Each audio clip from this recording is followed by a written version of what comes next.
What if the future of emotion could be programmed?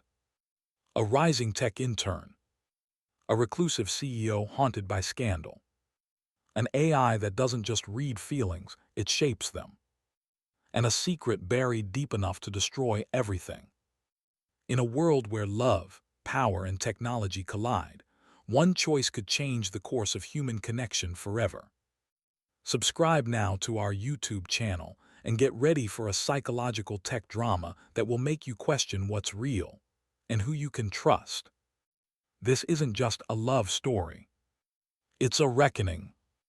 And it starts where all dangerous stories do, with a glitch in the system. Don't miss an episode. Hit that subscribe button now. Isabella Rossi stood on the marble steps outside Thorn Tech's headquarters, clutching a folder so tightly her knuckles turned pale. The building loomed above her, a sleek tower of glass and steel, as intimidating as it was alluring. She took a breath, closed her eyes, and whispered in Italian under her breath, "Coraggio issa." This is just the beginning. Freshly graduated in behavioral user psychology, Isabella had spent the last 4 years obsessing over the intersection between human emotion and technology. Her dream, no, her mission, was to work at Thorn Tech, the company shaping the future of human-centered AI. Today, she wasn't just dreaming anymore. She had applied. And now she was here, walking into the lion's den. The lobby was stunning, bright, minimalistic, with soft orchestral music playing from somewhere unseen. Employees in clean-cut outfits glided past her like programmed simulations. Isabella moved toward the elevator, eyes fixed on the touchscreen directory, her mind rehearsing every word of her pitch. That was when disaster struck. She never saw him coming. Rounding a corner too quickly, Isabella collided with a tall figure, and her still-steaming paper cup of coffee exploded between them. The liquid splashed across a crisp white shirt, staining it a violent brown.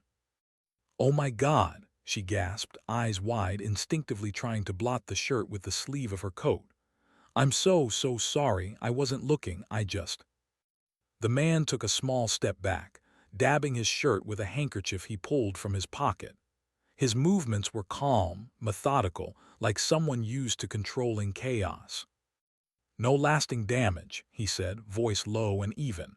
His gray-blue eyes flicked to her, assessing, though the coffee might disagree. Isabella froze, the voice, the face, the presence. There was something about him, serious, unreadable, like a character from a noir film updated to modern day. "I can replace the shirt," she offered quickly, cheeks flaming. "Or dry cleaning, or both, or I can just disappear and never bother you again." His lips twitched barely. "Tempting," he said dryly, then added, "but unnecessary." She was about to mumble another apology and flee when a nearby employee approached with a tablet. "Mr. Thornton, the lab meeting. Been delayed 15 minutes. Should I move the call with Zurich?"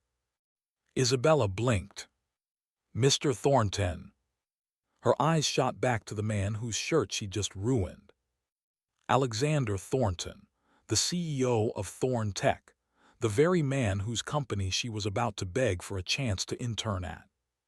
He glanced at her again, this time with a hint of curiosity in his gaze. "What's your name?" She hesitated, then squared her shoulders. "Isabella Rossi." A pause, his head tilted slightly, as if committing it to memory. "You're not here for a job interview by any chance, are you?" She swallowed. Actually, yes." For a moment, neither of them spoke. Then, impossibly, his mouth curved, barely noticeable but definitely a smile. "Well, Miss Rossi, you've made quite the first impression." Alexander Thornton rarely appeared in the media, and when he did, it was usually in grainy photos taken from afar, leaving meetings, boarding planes, or attending the occasional tech conference where he never stayed longer than necessary. Unlike other CEOs of his caliber, he had no online presence beyond the obligatory press releases. No social media, no TED Talks, no glossy magazine interviews detailing his morning routine. In a world obsessed with visibility, Alexander remained a deliberate enigma. At 34, he had built Thorn Tech into a dominant force in behavioral AI. Investors called him a genius. Analysts called him a mystery. His employees called him the algorithm, half out of jest, half out of reverence. He moved through the world like someone always calculating the next 10 moves, always watching, never fully present. But what they didn't know, what very few ever would, was that Alexander wasn't born with that armor. It was built, piece by piece, after it was shattered at 16. That year, his mother, Dr. Eleanor Thornton, a pioneer in cognitive emotional computing, had been abruptly removed from a government research initiative. One day, she was a rising star giving lectures on machine empathy, and the next, she was a headline. Scandal rocks tech sector. Eleanor Thornton under investigation. No charges were filed. No real proof ever surfaced. The allegations were vague, contradictory, something about leaked protocols, something else about inappropriate influence on trial subjects. But it didn't matter. The damage was done. Eleanor disappeared from the public eye, her name smeared across every blog and tabloid. Alexander remembered the silence that followed more vividly than the chaos. The way she locked herself in her office for weeks. The way neighbors stopped making eye contact. The way his schoolmates whispered when he walked by, some of them too curious, others too cruel. But worst of all was watching someone brilliant, someone luminous, fade into a shadow because no one wanted to ask if the story was true. After that, Alexander stopped trusting narratives. He learned to read people like data sets, faces, tones, patterns of speech. He didn't believe in surface impressions anymore, only in behavior and in systems. If a machine could be trained to detect real emotion, maybe it could also be trained to ignore lies. He became obsessed with logic, with patterns, with control. Emotions, to him, were like variables in an equation, beautiful in theory, but dangerous if left unchecked. And so, the boy who once sat quietly in the back of his mother's lectures, sketching neural pathways in the margins of his notebook, grew into the man who now ran Thorn Tech with the precision of a surgeon. His mother's name was never mentioned in the office. Her research buried in institutional archives. But sometimes, late at night, Alexander would pull up her old lectures, the grainy, low-res ones still floating on the web, and listen. Not for the science, but for her voice. Isabella had barely slept the night after her accidental coffee collision with Alexander Thornton. She'd assumed, reasonably, that the incident had ruined her chances. No HR department in the world would overlook splashing espresso on a CEO. But instead of a rejection email, she received a cryptic message from Thorn Tech the next morning. Subject: additional assessment. Message: you are invited to a private evaluation session. No prep required. Room 47C10, 00 a.m. AT. She read the email 3 times before daring to believe it was real. Now sitting in a minimalist glass-walled room with a single chair and a whiteboard behind her, Isabella tried not to fidget. There was no clipboard, no resume on the table, no HR representative. Just her, the silence, and the door opened. Alexander stepped inside, wearing a new shirt and the same unreadable expression. "Miss Rossi," he said, sitting across from her. No handshake, no smile. Let's dispense with the usual pleasantries. Isabella gave a tight nod. "So, this is the interview." "Not quite." He leaned back in his chair, eyes fixed on her like she was a piece of code he hadn't cracked. "This is a behavioral evaluation. I want you to analyze a user experience from a psychological and emotional standpoint, real time." Her brow furrowed. A user experience of what exactly? He folded his hands. "Me." Silence, then Isabella blinked. "I'm sorry, did you just say?" "You heard me." His tone didn't shift. "You're here for a role involving behavioral analysis. I want you to observe and interpret. Live subject. No filters, no hypotheticals. Treat me as your case study." She stared at him, trying to decide if this was a joke or a trap. His expression gave nothing away. "Is this some kind of test?" she asked. Everything is a test, he replied simply. For a moment she hesitated. Then something inside her clicked into place. She leaned forward, hands calmly folded on her lap. Fine, she said. You want analysis, let's begin. He raised an eyebrow, slightly amused maybe. She continued, her voice steady. You're a high-functioning introvert masking as a corporate alpha. You deliberately limit eye contact, not out of shyness but control. It puts people off balance. You analyze before you react. You listen more than you speak, but when you speak, it's often a probe, not a statement. You're used to watching people reveal themselves without revealing anything in return. Which is why this, she gestured between them, feels safe to you. You're the data set. You hold the terms. A beat passed. Alexander didn't blink. Then, almost imperceptibly, the corner of his mouth twitched. Well, he said softly, you're not terrible at this. Isabella resisted the urge to smile. So, do I pass? Let's just say, he replied, standing up and walking to the door, the test has only just begun. He opened the door, then turned halfway back toward her. Report to floor 19 tomorrow, 9 a.m. You'll be joining a confidential experimental project. No salary, no titles. You'll answer directly to me. Isabella stood, stunned. Wait, what kind of project? But he was already walking away. Welcome to Thorn Tech, Miss Rossi, he called over his shoulder. Let's see what happens when someone tries to read the reader. The office on floor 19 didn't look like part of a billion-dollar tech company. It was dimmer, quieter, almost deliberately unfinished. Bare concrete walls, whiteboards covered in algorithmic scribbles, and cables snaking across the floor like vines. It had none of the glossy futurism of the rest of Thorn Tech. Just 6 desks, a shared screen that never powered off, and a palpable tension in the air. This is exactly the welcome tour I imagined, Isabella muttered under her breath as she stepped into the room for her first day. No one looked up. 3 of the team members were hunched over their monitors, typing like their lives depended on it. One woman in a sharp navy suit gave Isabella a once-over, unimpressed, before returning to her spreadsheet. Another guy with a beanie glanced at her ID badge and whispered something to the colleague beside him. Isabella Rossi, a clipped voice came from behind. She turned to find Alexander, already there, already watching. Follow me. He led her through a glass door into a small adjacent room, bare except for a round table, a server monitor, and a wall-mounted screen displaying nothing but pools in code. This is Eve, he said, nodding to the screen. A motive variability engine.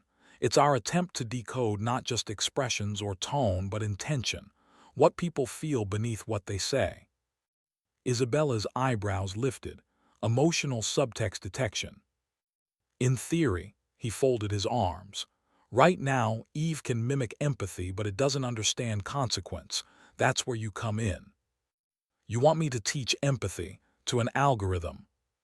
I want you to test its boundaries, he corrected. Find its blind spots, map emotional inconsistencies, simulate edge cases, help it become more human without becoming dangerous. She tried to hide the flicker of excitement in her eyes. Sounds fun. He didn't smile. It won't be. Before she could respond, he added, also, you'll be unpaid. This project isn't technically on payroll. Her stomach dropped. Wait, no salary. You'll be compensated in access, not money. Exposure to proprietary AI models, real-time behavioral datasets, and me. Wow, she said, crossing her arms. Lucky me. That earned her the ghost of a smirk. You're welcome to leave any time. She hesitated just for a second, then stepped forward and extended her hand. Challenge accepted. Alexander didn't take it. Instead, he turned to the wall and tapped the screen, where a live conversation feed appeared, text exchanges, tone detection, color-coded emotion markers. You'll be deconstructing these interactions. Flag inconsistencies between tone and text. Identify possible emotional masking. Start there. And the team, she asked, glancing toward the other room.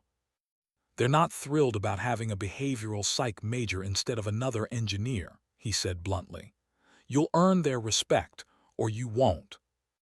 Great, she muttered, so I'm underpaid and unwanted.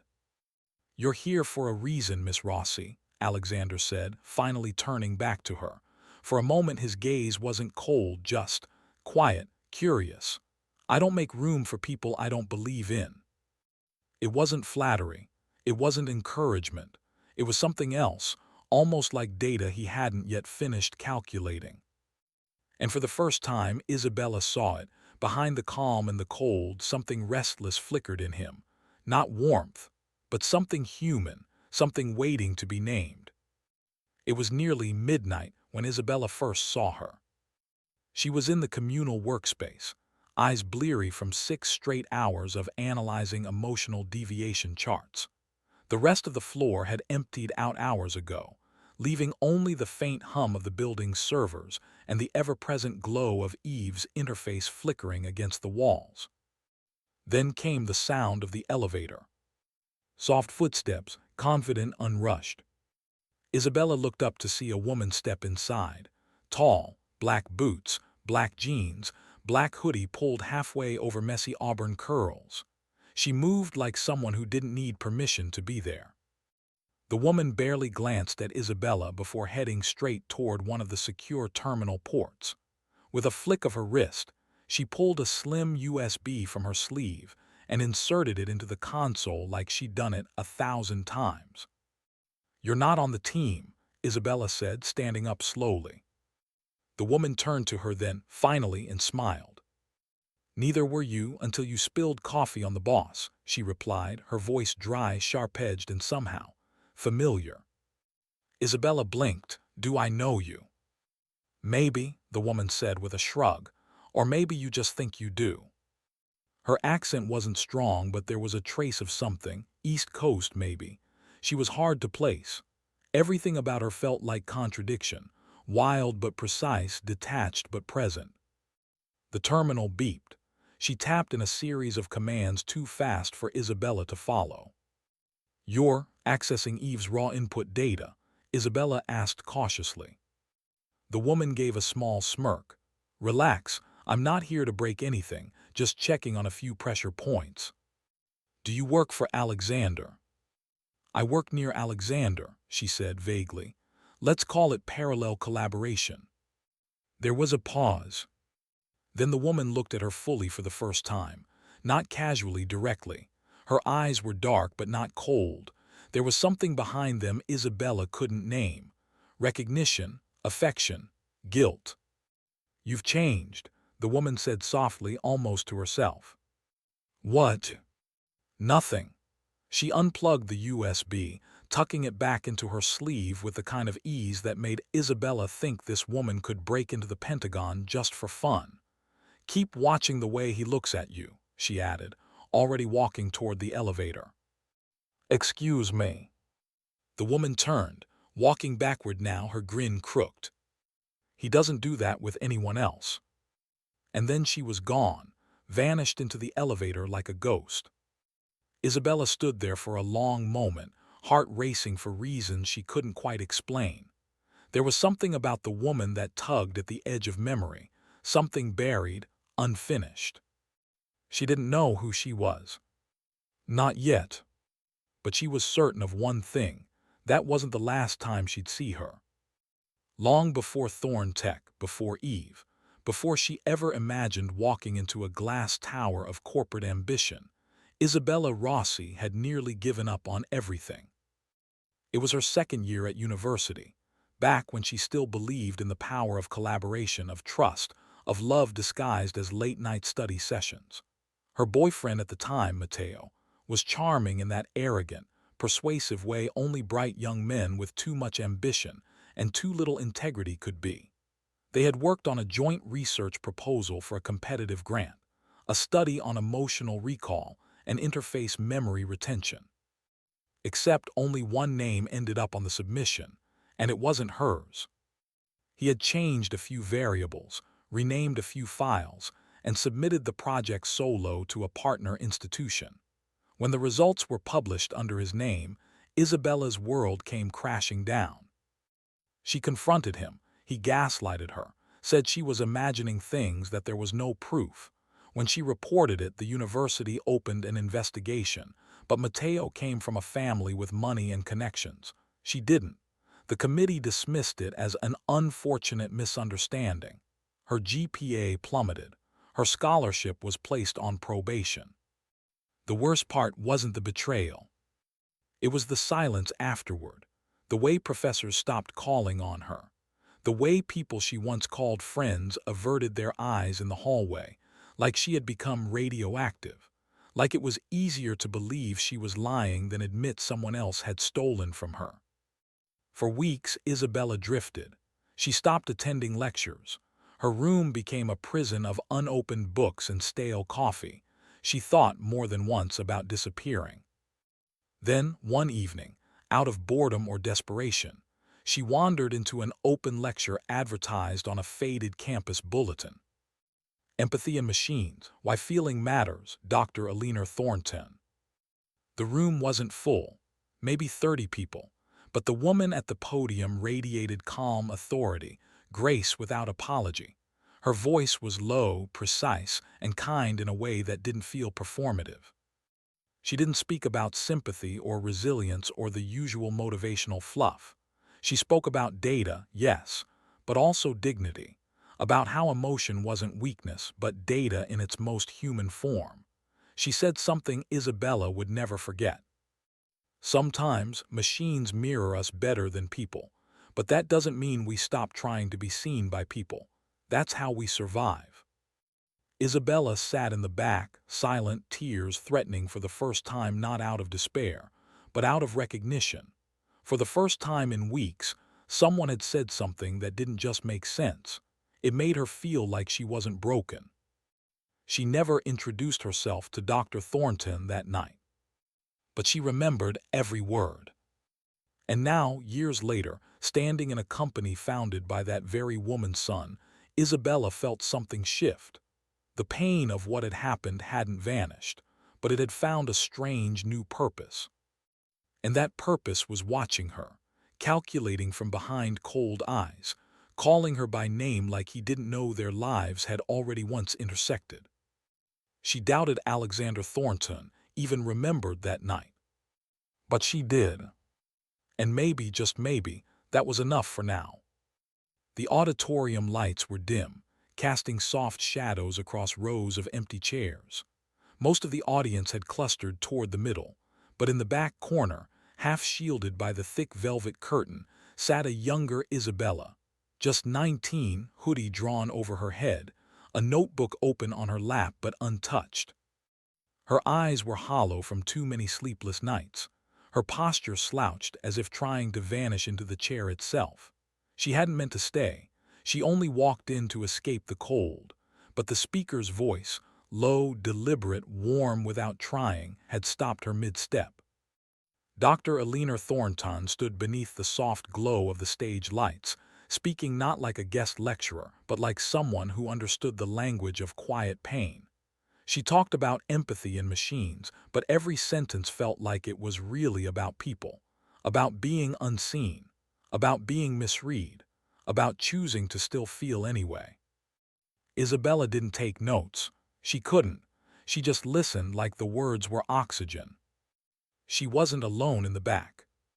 A few seats away, separated by two empty chairs, sat a teenage boy in a dark gray coat, long limbs folded neatly, his gaze not on the speaker, but fixed intently on her hands. He didn't move, didn't fidget. He was too still for someone his age. Alexander. He looked different then, softer in the face, sharper in the eyes, his hair longer, his expression unreadable even at 16. But there was something in the way he watched his mother, not with pride but with attention just under the surface, as if bracing for something to go wrong. At one point, Eleanor made a quiet joke about AI being better listeners than most humans. A light ripple of laughter passed through the crowd. Isabella gave the smallest, reluctant smile. The boy noticed. His eyes flicked toward her, curious, then away again, as if trained not to linger. When the talk ended, the audience clapped politely. Isabella stood slowly, hugging her notebook to her chest. The boy rose at the same time. For a brief moment, their shoulders almost brushed. Neither spoke, neither smiled.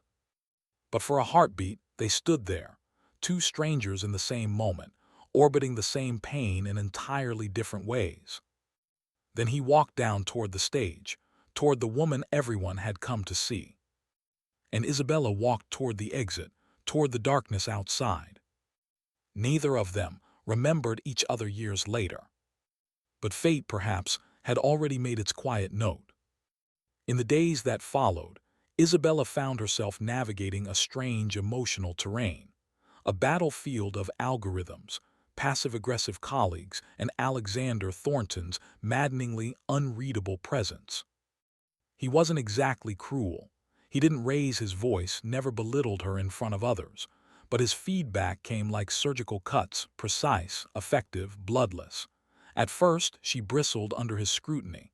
Every word felt like a test. Every meeting with him was a quiet interrogation. And yet, she couldn't stop watching him. There was something familiar about the way he tilted his head when listening, or how he stared not at people's eyes, but just past them, as if scanning for something beneath the surface. She'd seen that before. She just didn't know where. Until one afternoon, deep into her fourth day on the project, she found herself sorting archived video feeds from past user trials, Dr. Eleanor Thornton's early work with effective AI prototypes. As she scrubbed through the timeline, the footage shifted to a guest lecture at a university, and in the grainy wide shot of the audience, barely visible in the back row, there was a boy. Dark coat, long limbs, eyes trained not on the stage but on the speaker's hands. Her breath caught. It was him. Alexander, a little younger but unmistakably him. She recognized the posture, the distance, the weight of quiet calculation. She stared at the paused frame for a long moment, heart ticking louder than the room's ambient hum. She'd been there that night too. The night she didn't fall apart because someone had finally said something that made her feel seen. Was he there for the same reason? The thought unsettled her, not because it made him more human, but because it made her feel connected, in a way she wasn't ready to understand. Later that evening, she found herself alone with him in the project room, reviewing flagged behavioral anomalies. "Do you believe in déjà vu?" she asked, eyes still on the screen. Alexander didn't look up from his tablet. Statistically, it's just memory pattern misfires in the hippocampus, neural echo loops. So, no. He finally looked at her. "Is there a reason you're asking?" She studied him carefully. "I think I've met you before, a long time ago." A pause, not long enough to be dramatic, just long enough to be real. He blinked. "I doubt it. Your mother gave a lecture once, at my university. You were there." Something flickered across his face, too fast to catch fully. "I don't remember," he said evenly, but his voice had softened ever so slightly. She let it go for now. What Isabella didn't see, what she couldn't yet know, was that Alexander had remembered her the moment she walked into his office. Not her name, not the place, but the feeling. The quiet girl in the back row who didn't flinch, who looked at his mother like she was light in a collapsing tunnel. He hadn't known what to do with that memory, so he buried it, like he did with most things that made him feel too much. But Isabella had a way of reopening files he thought were corrupted. And whether he liked it or not, he was beginning to see the world differently, less in patterns, more in people. Because through her eyes, even chaos looked a little more human. The more time Isabella spent with Eve, the more uneasy she became. At first, the project had fascinated her, a marvel of modern behavioral AI. Eve wasn't just tracking expressions or tone of voice. It was parsing microreactions, eye dilations, blink rate, sentence cadence, even breathing rhythm. From all of that, it could generate what it called an emotional signature, a complex, real-time map of a user's mental state, often more accurate than what the user believed about themselves. It was brilliant and terrifying. Late one night, Isabella sat alone in the observation room, surrounded by monitors. She was reviewing a session where Eve had interacted with a test subject browsing a simulated news feed. As the user scrolled, the system subtly adjusted the headlines. Happier tones when the user was anxious, outrage bait when they were distracted, comforting content when they lingered on tragedy. The subject had no idea. Eve wasn't just reading emotions, it was responding to them, adapting, steering. Isabella's fingers hovered over the pause button, her stomach tightening. She rewound the footage, eyes locked on the way headlines shifted, changing not just in content but in emotional temperature, designed to regulate the user's state without their awareness. This wasn't personalization. This was manipulation. The next morning, she brought it up to Alexander. "You told me Eve was built to detect emotions," she said, packing the length of his office. "But it's influencing them, quietly, systematically." Alexander didn't look up from his screen. "Of course it is."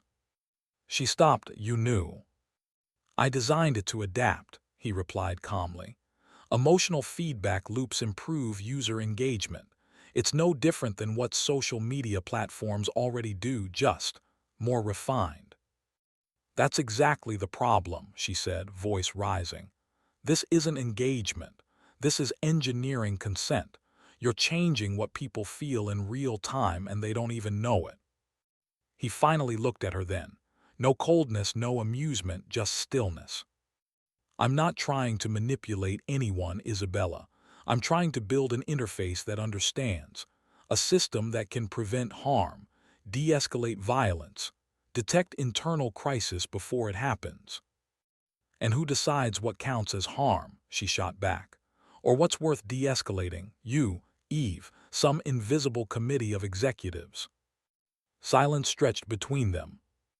Then quieter, she added, "You said this was about empathy, but empathy without ethics is just control with a friendly face." Alexander didn't answer right away.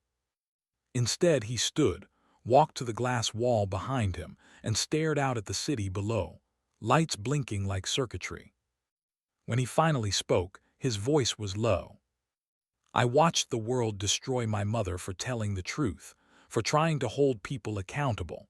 Maybe I built Eve so that the next time, the truth would have a voice no one could silence." Isabella stepped beside him, softer now. "But a voice without conscience can still do damage."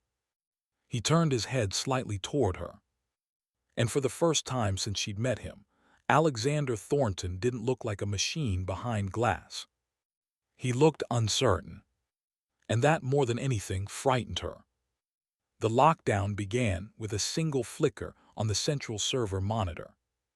Then came the sirens. Not loud, not dramatic. Just a steady, pulsing alarm and the automated voice of Thorn Tech Security, AI, echoing through the halls. Level 3 cybersecurity threat detected. All floors sealed. External communications suspended. Do not exit the premises until further notice. Isabella had just sat down with her third coffee of the day when the lights dimmed, and every terminal on floor 19 went black. Across the room, Alexander was already on his phone, speaking in curt, encrypted phrases. He moved with urgency but not panic. She watched him as he crossed the space, phone tucked away, gaze sharp. "It's a targeted breach," he said. "Internal systems only, external backup firewalls held." "So we're safe," she replied, half hopeful. "For now," he said, "but protocol seals the building until the anomaly is fully cleared. That could take hours." It didn't take hours. It took 3 days. By the end of the first evening, most non-essential staff had been escorted off floors deemed uncompromised. But floor 19, where Eve lived, was a different story. The core servers couldn't be shut down, and someone needed to monitor the live threat models. That someone turned out to be them. Alone. The first night passed in tense silence. Alexander barely spoke. Isabella tried to read but ended up curled on the office couch, wrapped in a hoodie and her own frustration. On the second day, the mood shifted, less pressure, more inevitability. He brought her tea instead of telling her where the sugar was. She started correcting his emotional model labels without waiting to be asked. Then came the third night. They were in the observation lounge, floor-to-ceiling glass panels revealing the dark, sleeping city. The storm outside flickered over the skyline, casting brief flashes across their faces. Alexander sat on the floor, back against the window, tie loosened, sleeves rolled up. He looked, unguarded, almost human. "You still think I'm a villain in disguise, don't you?" he asked, his voice quieter than usual. Isabella, seated across from him with her knees hugged to her chest, raised an eyebrow. "You want the honest answer?" "Of course." "I think you're afraid," she said. "Not of being a villain, of being someone's puppet again." His head tilted slightly. "You think I've been one before?" She nodded. "You said it yourself. Your mother tried to tell the truth and was destroyed for it. You've spent your life building systems no one can hijack, even your emotions, especially your emotions." He exhaled slowly. For once, he didn't deflect. "I watched the media tear her apart. I watched people believe lies because the lies were easier to digest. After that, I decided I'd never be manipulated. Not by press, not by power, not by feelings." He looked at her, and his voice dropped to a murmur. "But lately, with you here, I've realized I don't even know what manipulation looks like anymore. If someone can see through me, is that power? Or is it trust?" Isabella's heart thudded unexpectedly. She didn't answer right away. Instead, she got up, walked over, and sat beside him. Not close enough to touch, but close enough to share warmth. "It's both," she said quietly, "but you can choose which one it becomes." He didn't reply. But for the first time, Alexander leaned his head back against the glass, closed his eyes, and let the silence hold them both without needing to control it. And that, perhaps, was the first true glitch in his system. The announcement had been scheduled for Friday, Thorn Tech's most ambitious launch to date. Eve 2, the emotionally adaptive interface that could sense, respond to, and even predict user needs in real time. Months of guarded development, encrypted testing, and sleepless nights had built toward this moment. But by Thursday morning, it was all over the news. A leaked prototype, screenshots of confidential datasets, speculative headlines. Thorntech's Eve, innovation or invasive surveillance. Anonymous source leaks evidence of AI emotional manipulation. Inside the company, panic spread like smoke in a sealed room. Isabella stood frozen in the middle of the war room, watching lines of code fly across screens as engineers traced breach points. Whispers flitted around her like static. She felt them before she heard them. Wasn't she brought in late? No clearance, no salary, no accountability. She had behavioral access, could have used a backdoor. When Alexander entered, the room stilled. Every head turned to him like planets pulled toward gravity. "Who had access to the Eve training environment on March 14th? He asked, voice calm but cold. A few team members muttered, but one name was repeated louder than the others. "Rossi." Isabella's breath caught. "That's not, I was testing anomaly cases. You asked me to. There was no external transfer. I never." "Her ID was flagged during the anomaly window," someone added, almost apologetically. "It's in the logs." Her heart thudded. "Those logs don't show intent. They show timestamp access. I was following protocol." Alexander looked at her, not past her, at her. His face was unreadable, neutral, too neutral. And in that moment, she realized what he was doing, calculating. Weighing. Not what she said, what it meant for the company. "I didn't leak anything," she said softly. "You know that." But he didn't answer. Instead, he turned to his team. "I want a full lockdown on internal comms. No statements, no reactions, no comments to press. We contain this internally until we understand the scope." Then he walked out. He didn't look back. And that silence, more than the rumors, more than the suspicion, hit her like a blade. By afternoon, her access credentials were revoked, her workstation disabled. Colleagues who once tolerated her now turned away in the halls. Alone in the lobby, Isabella stood clutching her coat, waiting for a car that wouldn't come. Her phone buzzed once, a brief, impersonal message. "Please take the rest of the week. I'll be in touch. A.T." No apology. No trust. Just silence dressed as professionalism. She left the building without saying goodbye, the steel and glass of Thorn Tech's tower reflecting a version of her she no longer recognized. And somewhere, in a darkened corner of the company's firewalled servers, Eve flickered with a new anomaly log. Subject Thornton A. Emotion signature, guilt. Confidence, 92%. Alexander didn't sleep the night Isabella left. He told himself it was because of the breach, the PR crisis, the board breathing down his neck, but deep down he knew better. He kept replaying the moment he looked into her eyes and said nothing. The silence hadn't been strategic.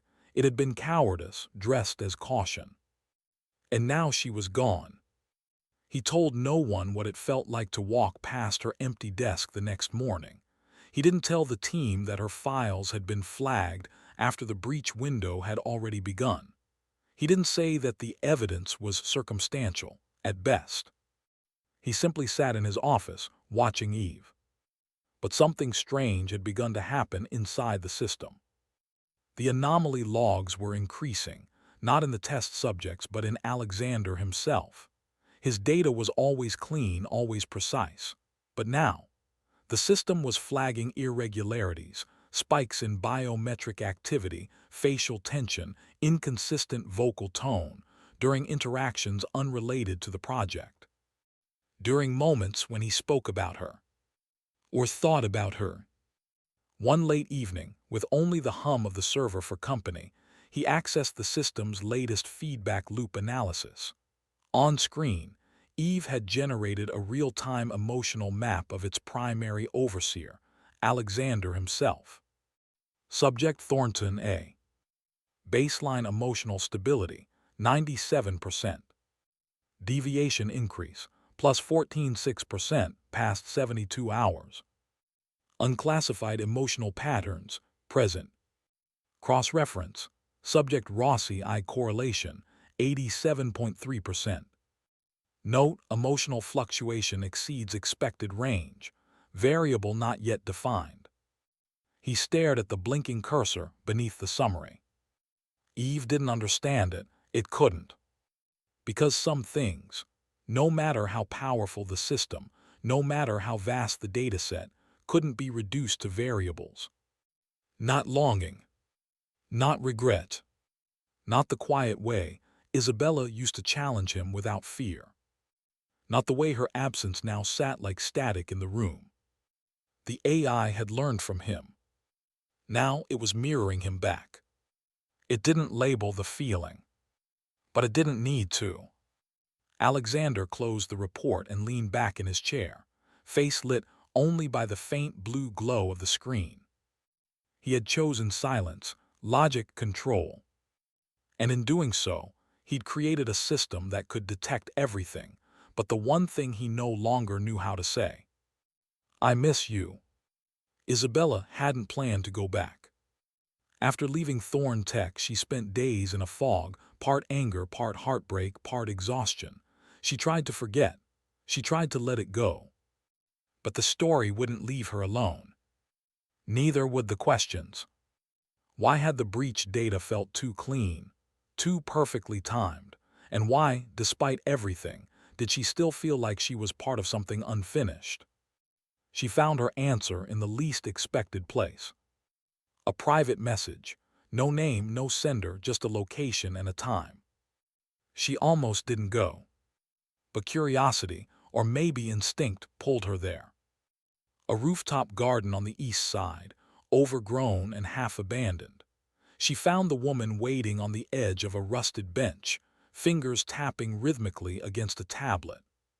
Same black hoodie, same wild red curls. "You," Isabella said. The woman looked up and smiled like she'd been expecting her all along. "Hey, rookie." Isabella blinked. "You were the one who helped me back then, at university, the anonymous user on the student network who flagged Mateo's plagiarism trail. That was you." Talia gave a small shrug. "Told you we've met before." Isabella sat down, stunned. Why would you help me?" "You reminded me of someone who deserved better," she said simply. "And because some lies don't deserve to win."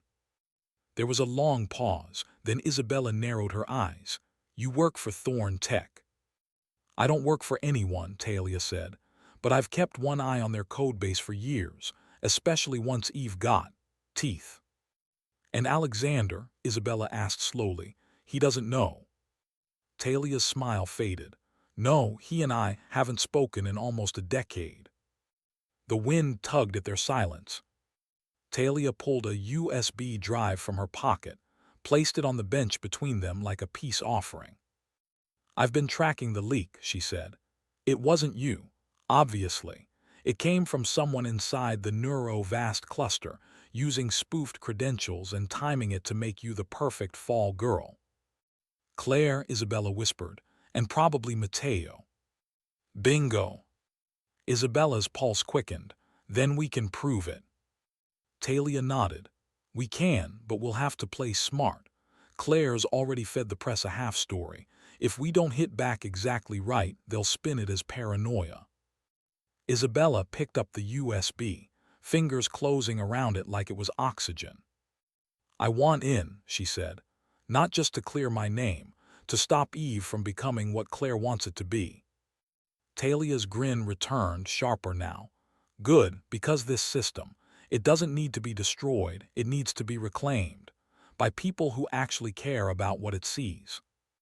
As the sun dipped behind the skyline, painting the garden in gold and rust, the two women sat side by side, once strangers, now co-conspirators. One a ghost from the past, the other a spark the system hadn't been designed to handle. And somewhere, beneath the weight of secrets and silence, a war was beginning to turn. In a penthouse office layered with chrome, glass, and curated ruthlessness, Claire Duval swirled a glass of wine without looking at the man standing beside her. The city lights flickered below like a data stream waiting to be reprogrammed. "He still thinks it was a leak," she said, voice smooth, almost bored. "That's the problem with Alexander, always thinks he's the only one smart enough to see the whole board." Mateo leaned against the desk, arms crossed, expression tight. "Isabella's not going to let this go. She's smarter than he gives her credit for." Claire turned to him, arching an eyebrow. "Is that regret I hear?" "No," he said too quickly, "just awareness." Claire smirked. "Save the guilt trip for someone who didn't cover for you back when your plagiarism nearly got you expelled." Mateo looked away. Claire stepped closer, tapping the side of her tablet. On the screen, a prototype interface pulsed to life, an unauthorized fork of Eve's core system. Its name shimmered in red, Noir. "What we're building here," she said, "is not just a copy of Eve. It's what Eve wants to be. No ethical constraints, no permission loops, pure adaptive emotional steering, real-time feedback, predictive influence modeling." "Which is illegal," Mateo added under his breath. "Which is profitable," Claire corrected. "Neurovast isn't trying to save the world, we're trying to own it." She tapped again. The screen displayed an overlay of Thorn Tech's latest AI model, its vulnerabilities, access points, behavioral thresholds. Claire's team had been studying Alexander's patterns, Isabella's tests, and even the leaked emotional deviation logs. All of it fed into Noir's learning structure. The plan is simple, Claire said. During the Thorn Tech product relaunch, Noir will inject emotional dissonance triggers into their AI. We mask the interference as a flaw in their design, make it look like Alexander's system misreads user intent and causes a public incident. And when it does, Matteo asked, we go public with a statement, disappointed, supportive, concerned. Then 24 hours later, we unveil Noir as the ethically secured alternative. Her smile widened. The market will eat it up. Matteo hesitated, and Isabella. Claire's voice cooled. She's a loose thread, but she's already been discredited. If she speaks now, it'll sound like bitterness. Let her scream. No one listens to the girl who cries twice. He didn't respond. But deep in his chest, something curdled. Because whatever Claire had become, whatever they had planned, it was too late to back out, too late to change sides. The trap was already set, and the system had already started listening. Venice in early spring shimmered like a city caught between dream and reflection. The Tech Ethics Conference had chosen a crumbling palazzo-turned-lecture hall as its venue, an ironic gesture, Isabella thought, for an event focused on the future. The marble was cracked, the windows drafty, and the Wi-Fi temperamental. But the minds gathered here, sharp, angry, awake. She had just finished her panel, Bias, Power, and the Illusion of Consent, Emotional AI in Practice, when she saw him. Standing beneath the archway of the courtyard, half-shadowed by the soft gold of a sinking sun. Alexander. No suit, no badge, no entourage. Just a man in a charcoal coat, hands in pockets, looking like he didn't belong there, and knowing it. Isabella froze mid-step. Their eyes met across the distance. For a moment, neither moved. Then she turned. She didn't walk away, but she didn't walk toward him either. He followed. They ended up on the rooftop terrace overlooking the Grand Canal. Boats glided silently below. The city exhaled around them, timeless and indifferent. I didn't expect you to come, Isabella said without looking at him. I wasn't sure I would, Alexander replied, until I realized this might be the only place where we could speak as people. She laughed, quiet and tired, not as CEO and suspect. Not as anything we used to be. Silence stretched between them like a bridge waiting to collapse. I should have trusted you, he said. Yes, she said, you should have. I didn't know how. Isabella turned to face him, arms crossed, not out of defensiveness, but to hold something steady inside her. You built a system that reads emotions better than most people ever could, and yet when it mattered, you chose the comfort of doubt over the risk of belief. He nodded slowly. I built Eve to protect against manipulation, but in doing that I made myself impossible to reach, even to you. You didn't just lose a team member, she said. You lost me. I know. There was something raw in his voice now. No calculation, no filter. He stepped closer, searching her face. But I came here because I want to change that, not just fix what we broke, understand it, own it. Isabella hesitated. Then why now? Because the system I built is becoming something else, and I finally understand that I can't guide it alone. I need someone who sees what I can't, feels what I won't let myself feel. She studied him for a long moment, not the man she had admired or mistrusted or defended. Just Alexander. Just the boy who had once watched his mother speak the truth and learned that silence felt safer. You hurt me, she said softly. I know, he said again, but if you let me, I want to earn back your trust, not with code, not with control, with choice, every day. She looked away for a moment, toward the water, the sun, the distant sound of laughter drifting up from the canals. Then she whispered, You're lucky I believe in rewrites. A slow smile touched his lips, not confident, not polished. Just real. And for the first time in a long while, the space between them didn't feel like a battlefield. It felt like a beginning. The war room wasn't in a tower this time. It was hidden beneath an unused server lab in the lower levels of Thorn Tech, long abandoned in favor of sleeker, glacier spaces. Concrete walls, harsh lights, just enough power and secrecy to make it the perfect place for a digital rebellion. Alexander stood at the center, stripped of his usual armor. No tie, no ego, just purpose. On either side of him, Isabella and Talia pored over blueprints, models, and behavioral logs. Across from them, three trusted engineers, people handpicked by Talia, vetted through code and loyalty, worked in quiet coordination. This wasn't just a patch. It was a rebuild.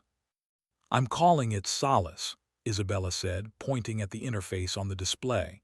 "It won't predict or influence. It will listen, reflect, nudge people toward emotional awareness, not reaction." Alexander nodded. "A mirror, not a hand on the wheel." "No more optimization of feelings," Talia added. "No more trying to stretch humans to fit machine logic. If we do this right, Solace will make Noir look like a weapon pointed in the wrong direction." Their plan was bold and dangerously timed. In less than a week, Neurovast would be unveiling their Eve replacement to the world.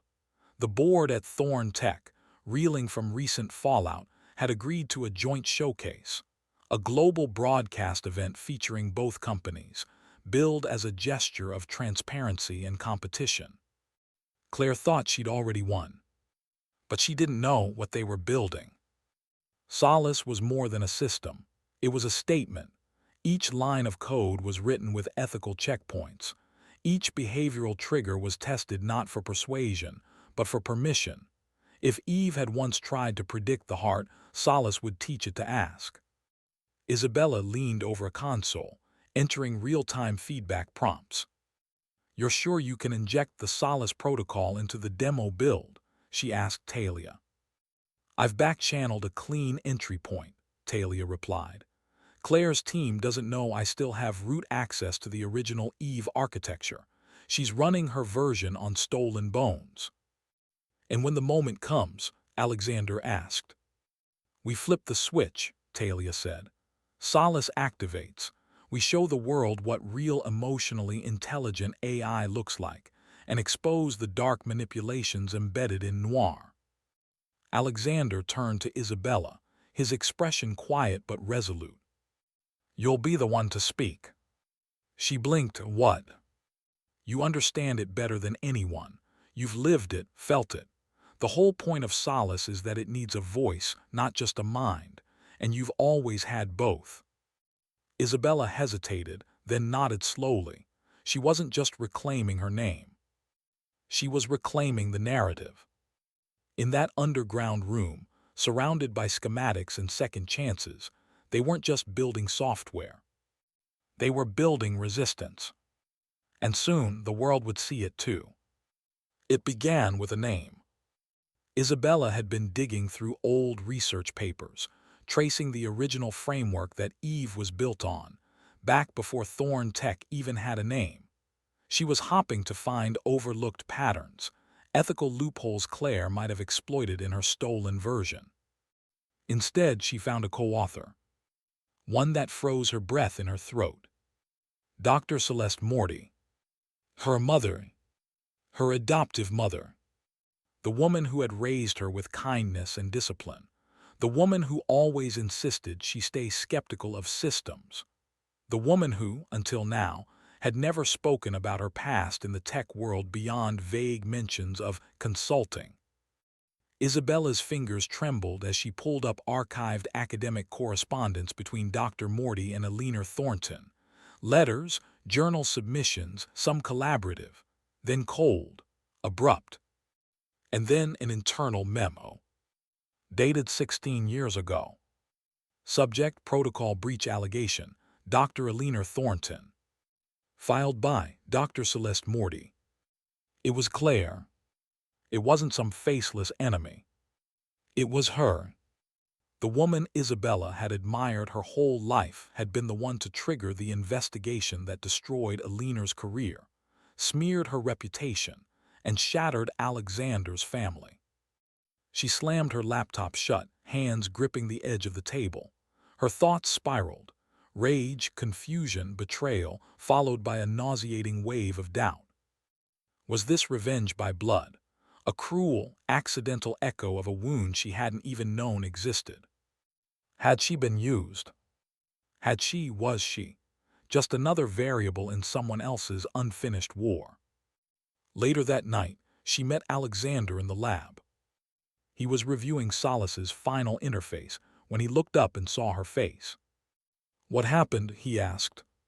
She didn't speak for a moment, then finally, "My mother, the one who raised me, she was the whistleblower." His breath caught. "Against Alina." She nodded. She filed the breach report that started everything. Maybe she thought she was doing the right thing. Maybe she was pushed. I don't know. But she never told me. She let me grow up thinking I had no part in that history. Alexander was quiet for a long time, his face unreadable. "I didn't know," he said softly. "Neither did I, not until now." The silence between them throbbed with weight, with something broken, something unfinished. "Do you still believe in this?" he asked. "In what we're doing?" Isabella looked at him, really looked. "I don't know if I'm undoing the past or repeating it," she said. "But I do know this: Claire wants control. She wants to own how people feel, how they think. And if I walk away now, she wins." She took a shaky breath. "I'm not here to avenge your mother, or protect mine. I'm here because I believe in what we're building, and I need to believe that the future can be written by more than just ghosts." Alexander reached for her hand. No calculation, no hesitation. Just contact. Human, real. And in that moment, neither of them knew what forgiveness would look like. But they knew where it had to begin. The auditorium was packed. Industry leaders, media giants, investors, skeptics. A sea of dark suits and bright screens, eyes fixed on the stage where two titans were about to present the future of emotional AI. On one side, Claire Duval, polished in midnight silk, standing beneath the sleek, red glow of Noir's interface. Confidence dripped from every word as she introduced her platform, an emotionally adaptive AI designed to enhance user decision-making through intelligent suggestion. What she didn't say was manipulation. On the other side, Alexander Thornton, scheduled to speak next, but as the announcer called his name, he didn't move from his seat. Instead, Isabella Rossi stood. There was a ripple of confusion, a murmur. She walked onto the stage, heart steady despite the burn in her chest.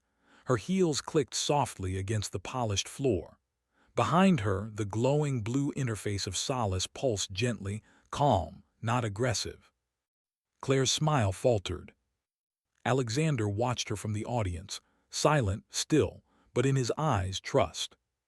For the first time in this war, he wasn't leading. Isabella stepped to the mic. She didn't introduce herself with degrees or titles, just her voice clear, unshaken.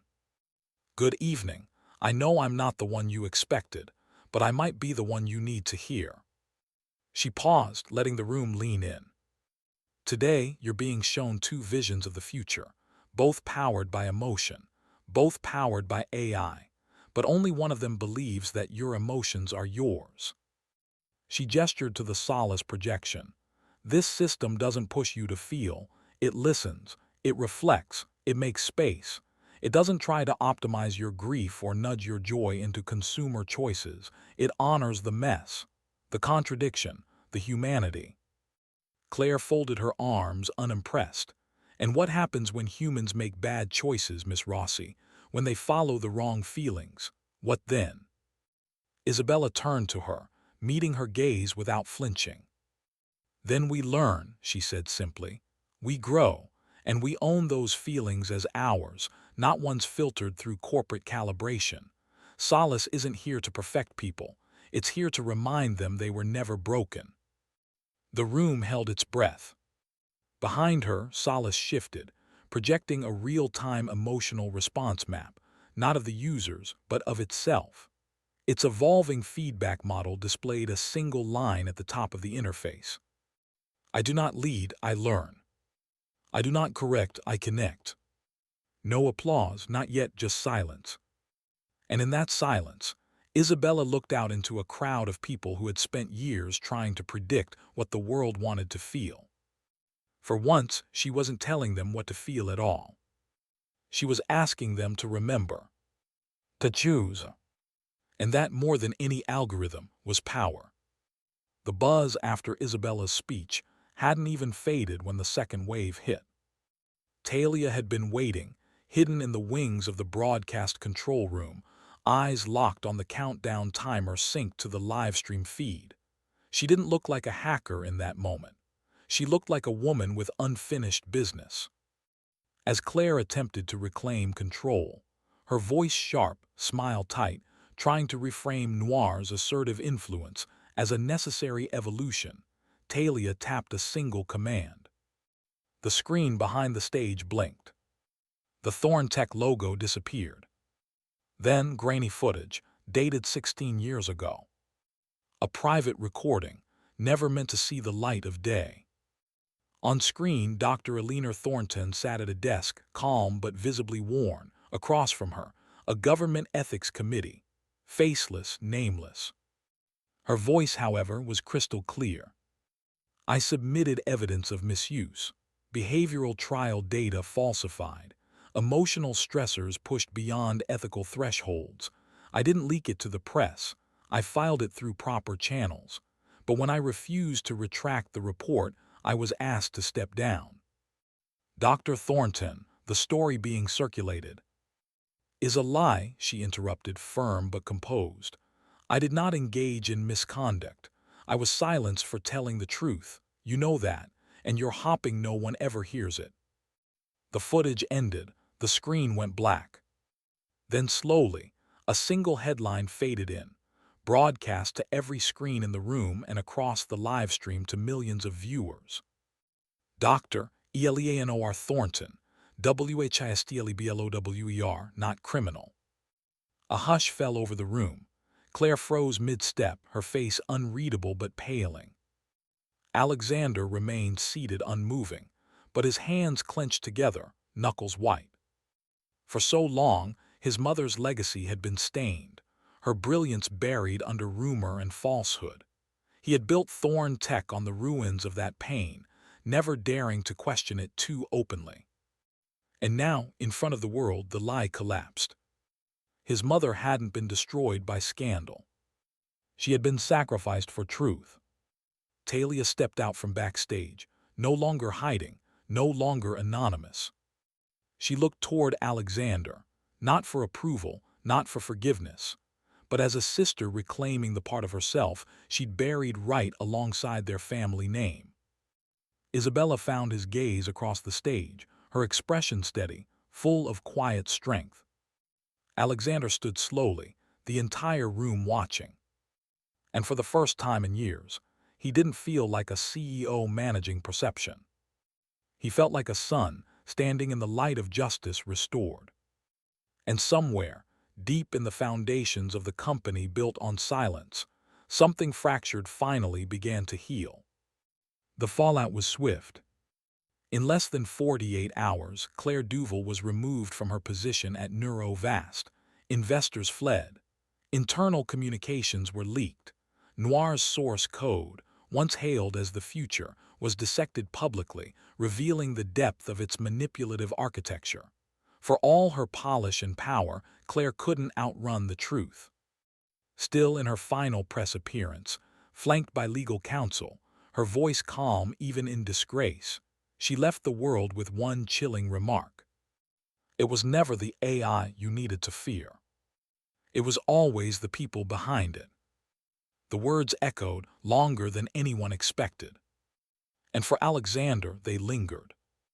In the quiet days that followed the storm, he kept returning to solace, not the code but the idea. He walked through the labs without security, sat with engineers, listened not as a leader but as someone learning to share the weight of what came next. One morning, Isabella arrived to find him already waiting, alone, standing beside a glass board filled with sketches, models, and the early outlines of something new.